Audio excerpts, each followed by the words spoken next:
Hello, McT video. Today you're gonna take a look at a double fairy team here with the Slurpuff with Fairy Wind as our safe swap here, having access to moves like the Flamethrower and the Energy Ball, giving us a very good coverage against most of the counters for fairy types that would come in here. Of course, Nidoqueen would be a horrible safe swap against us, but usually this is in the lead where we have our Diggersby for it, which I actually don't really like that much. I don't know, like Diggersby is weird for me. It kind of feels like it would benefit for like more fast move damage. I don't know, like Fire Punch and everything. It's kind of reliable on like the Earthquake there, which is kind of awkward. But here we see some Fire Punches coming through to us, and we see a Scrafty coming at us, and of course Scrafty cannot do anything else other than acid spraying us, which makes it a little bit weirder because we don't really know how much we can take now. As we see the Obama Snow coming in, we can go for a one-charge move here, we don't even get the final shit by the opponent. We can just farm them down though, as we can get the charm through. Their fast move is normal resisted, just one time resisted, and we can just farm them all the way down, winning us the first game here. Looking at the next one, we see a horrible lead with Altaria, but we can go into our Slurpuff and their swap out into their Registeel, and this is exactly what we want to do, as we can just go for one Flamethrower here. We don't have any good charge move against the Altaria, so it's a risky play like this. But if you would have the play rough, of course, they don't really want to stay in there. But actually, Altaria would win against this moveset. So very cool that they swapped out into their Registeel, and they can now take some nice Flamethrowers from us. As we're going to go ahead, shield this move up, and I think I can get to still 2 Flamethrowers in time here before they can get to the next move. As Fairy Wind is now a Mudshot clone, which is very, very strong. And we see here that the Flamethrower is just going to hit, but I'm actually going to go for one Energy Ball at the end. Energy Ball has the chance to debuff the opponent's defense, which didn't happen here, but it would have KO'd anyway, so why wouldn't I do it? I'm gonna let this move go through because I'm relying on my Pokemon in the back, which is my Ninetales, and very good that they let this move, that they went for the Zapcan there. And we see the Toxicroak coming in here, and there is nothing that they can do here. We can go for one Weather Ball, KO this thing, and now they only have the Altaria left. And there is nothing that this Altaria can do against this Alolan Ninetales, as we can shield up the Sky attack. I really hope that we're going to get another event where we can get the Alolan Ninetales, or like the pre-evolution, the Alolan Vulpix in the wild, as I kind of want to get a better IV one for maybe potentially any kind of qualifier coming up, because I think it's going to be one of the best Pokemon still, even though the Warren is out of the meta. We see now here one Diggersby coming in against us. Of course, we have the Energy Ball for it.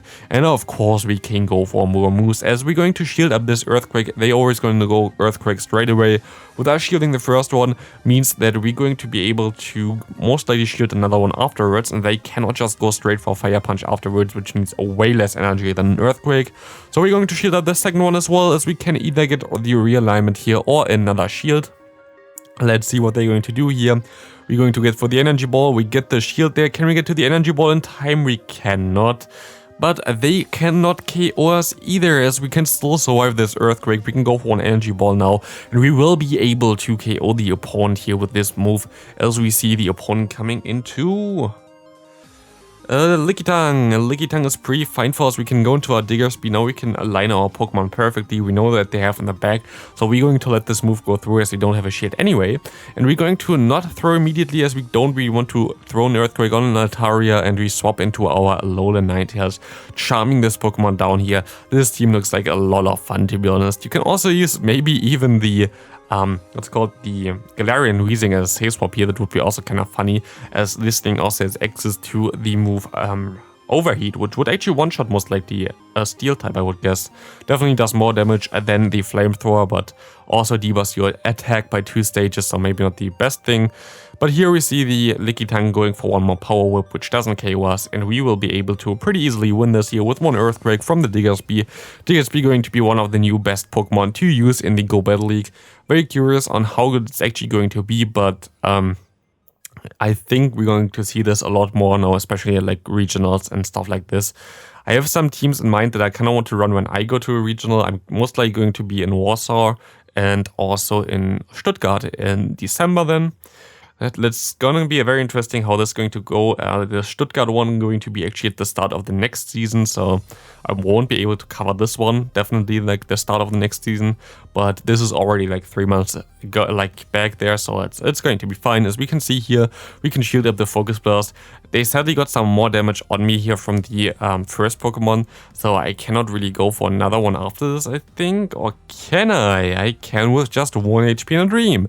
Which means we can either realign or get the final shield, and we get the final shield. We're going to shield this move up. No, we don't gonna shield this move up. We need the shield for our Ninetales. It's going to be a Focus Blast this time around. It is fine as we can swap into our Ninetales. We see the Pidgeot coming in. We see a Lantern coming in. We have to go for one Psyshock here. Otherwise, we're going to have a big problem. Let's see what we're going to do here. We're going to see that they go for one Surf. We can go for one Psyshock here. Can we farm them down in time? They have the Water Gun version, which puts us really, really low already. And we can farm them down just barely as we see the Pidgeot coming in. And we can go for one Weather Ball here, which is going to most likely KO them, I guess. No, it doesn't. But one more Charm is enough to win us this game here as well. Ninetales in the bag is such a strong Pokemon, especially if we can get out the answers with our Pokemon in the bag. Rodriguez, one of the new best Pokemon, but also one of the Pokemon that completely get hardwalled by Diggersby. Like, there is literally nothing that thing can do against you. There's access to the moves Sand Tomb, which is the only neutral move but doesn't do damage. It has Shadow Claw, which doesn't do damage. It has Shadow Ball, which doesn't do damage. And it also has the Rock Tomb, which doesn't do damage. So this is a very nice matchup. We go for our Fire Punch here.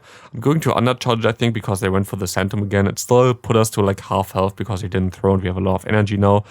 I kind of undercharge it too much, but it doesn't really matter as they go for their own Slurpuff. We can go for one nice Earthquake here, getting the first shield from this game as we can go into our own Slurpuff, mirroring this. As we have a shield advantage, we're going to be able to win this matchup. We have to go 2 shields down though, but it's fine. We basically have to invest as many shields as the opponent, I guess like 1 more in total. But it's okay, as we can just go ahead, go for more Fairy Winds, go for more Energy Balls. They get the defense drop here, which does not really matter too much, to be honest, as we can go for one more charge move. Energy Ball comes through, winning us the switch advantage here as we see a Weezing coming in, which is a little bit tricky as this Pokemon can actually do some pretty nice damage against a lot of my team. As we see here, our Diggersby coming in. Let's shield the move up. It's going to be a Sludge, very good bait there from the opponent. Sludge is a horrible charge move as far as I know. And we can go ahead, go for one Fire Punch. Gonna get the shield and we can go for another one. Gonna get this low enough that we can charm it down with Ninetales. This is the cool thing about Weezing. You have a Fairy type that also resists Fairy type moves.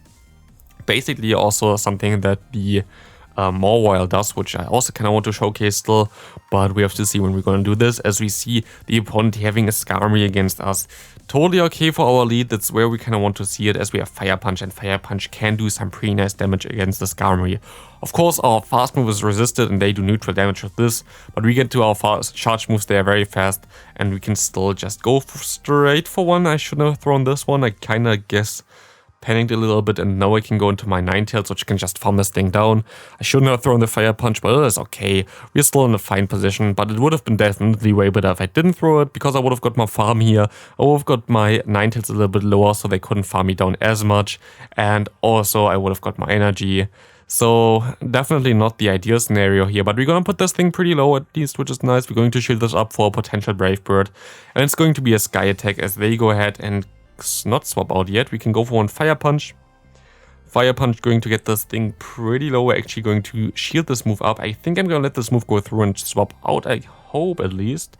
Yeah, swap out immediately into my Slurpuff, and we see a Lantern coming in. Can we win this matchup? We have the Energy Ball here as well for this Lantern. Lantern doesn't really like the Energy Ball, but we have to survive one move here as well. Let's see what they're going to do. I'm going to go for another Energy Ball. We're gonna get the final shield here most likely. And I'm going to rely on my Pokemon in the back there with going to be our Diggersby, because we're going to be able to resist the fast move here of Spark, which is very nice. And they go straight for Thunderbolt for whatever reason. There was always already basically one Surf would have been enough, which they don't go for. And they're going for one move here. They just don't run Surf, I guess. Cool, just run Lantern with Hydro Pump again, I guess.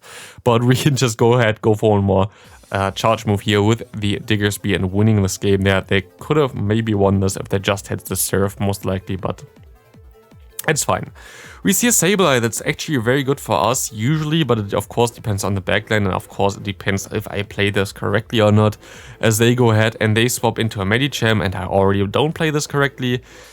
I actually make another mistake here by going into my Ninetales. I should have went into my Slurpuff, because my Slurpuff would have been able to at least do like a little bit. I don't know. Like it's they have a Nidoqueen in the back. It's going to be a little bit tough. The thing here is that with Slurpuff, it's only really a good say swap. Like this, it doesn't really work as a closer. It doesn't really work as in general like a Pokemon that's just like just in the back there and tries to do some damage, because it relies on the fact that the opponent usually puts something in there which is good against Charm. So if they put a Pokemon in there that's not good against Charm or like neutral, it just doesn't really help. And then against stuff like Sableye and the Altaria, having no charge move that's fairy type kinda hurts a lot. So here we see my opponent baiting me and also getting the Earth Power off, which means we have to farm down with the Slurpuff. We're actually going to be able to do this because we still survive one Poison Fang here. But it doesn't look too good, as one charge move will not be enough to KO the Sableye. If I had Play Rough, I would have been able to win this. It actually might be beneficial to not go for Energy Ball, but go for Play Rough on the set. Just like general thinking, Flamethrower has to be there for all the steel types that would come in there. But you might want to go for the Play Rough instead of the Energy Ball. That's at least something I figured out, especially when they stay in with the Altaria, because they know that you don't run Play Rough. Then it's a little bit rough in general, but let's see what they're going to do here. Maybe they're still going to shield up my Flamethrower. I doubt it, but this was a horrible matchup. Otherwise, yep, and they know that we don't have a good charge move, and this is like the tricky one. Maybe actually run Play Rough just for those scenarios. People are going to still start staying in with their Pokemon because they have a still decent matchup. So it's a little bit tricky. I can get another shield here at least, and I am most likely going to get farmed down here from a Dragon type. No, they're actually going to let this move go through, and they have a Victory Bell in the back, and this game's over. This team loses hard to Shadow Victory Bell. It's, I guess, more a tournament team because Shadow Victory Bell is rarely seen in tournaments. But yeah, this is not really good for us here. Actually interesting to see Shadow Victory Bell. I kind of feel like it's got a little bit nerfed, to be honest, by not having as many Walreins around, because you actually just can shield once against a Walrein and farm it down, but we're still going to be able to KO it. Let's see what they have in the back. Maybe it is, I don't know, something that dies to one charm. It's a Shadow Blossom with also having access to Razor Leaf and Leaf Blade. Cool. Next lead, we're going to see a Steelix, which is really cool, and we see a Ninetales, which is really cool, and I misplayed this game again, which is not really cool, but I can go for one Fire Punch and swap into my own Ninetales. I should go straight for my charge move here the next time, because I think I can outspeed them, but I didn't do it, because I, yeah, it could have easily got to the Weather Ball there. And now I have to shield Weather Ball from them, because I think it would have KO'd. I shall shield the first move, because it was obviously not Dazzling Gleam. And now we're in a range where they can farm us down with their Steelix, and this doesn't look too good whatsoever, so a little bit tough. And let's see what they have in the back as well, as we can go ahead and go for one more Weather Ball Ice here, which is going to get them in the yellow health. We can take one move here. This thing can only run the Psychic Fangs or also the Earthquake, and here again the issue with having no move available that really damages fighting types. You're don't really going to be able to have a good time against this Pokemon, which is my champ here, so it's kind of tricky. I think actually that Play Rough might be the ideal choice here. Of course, it didn't help because they bait me, but in general, I think Play Rough might be a little bit better on this thing instead of the Grass type coverage. As we see a Nidoqueen against us, we can stay in here. Of course, we have to stay in here. This is our matchup that we want. We see a Machamp coming in. I didn't really count the moves, but I think this might be a Rock Slide, and it wasn't. It was just a cross chop. Maybe I didn't count anything in general. It wasn't correctly. Maybe they couldn't even be there. I don't know. Maybe I should count more moves again. But I guess it's just first week of the new season. Like, why would I really try hard too much? As we see here, the opponent going for one bait, most likely. Yep. So one Earth Power wouldn't have killed me anyway. I'm just going to shield this one up because it's most likely an Earth Power. And it is an Earth Power. My opponent has one shield still left, and we see a Lickitung coming in. It's going to be a tough one to win this still. Going to be very, very tough to still win this game, as we only have coverage moves with the Energy Ball, which has a chance to debuff the opponent's defense, but this basically, I don't think it ever really happened to me. It only happened against me, so very cool there to see this, as we can go for another one. But we're gonna put them into a range where they are in a range for one Fire Punch, I think, which is going to be nice. I cannot swap out here, but I can go for one Fire Punch, and this Fire Punch will be able to KO the opposing Lickitung there. They have to go for one Earth Power with their Nidoqueen. So we should be able to still get to 2 fire punches. Let's see if this is enough. We can go for the first fire punch here, and we can go for another fire punch, and this should be enough to win this game. Thanks for watching. See you in the next video. Have a great rest of your day. I'm really curious on how good Slurpuff going to be in the Ultra League as well.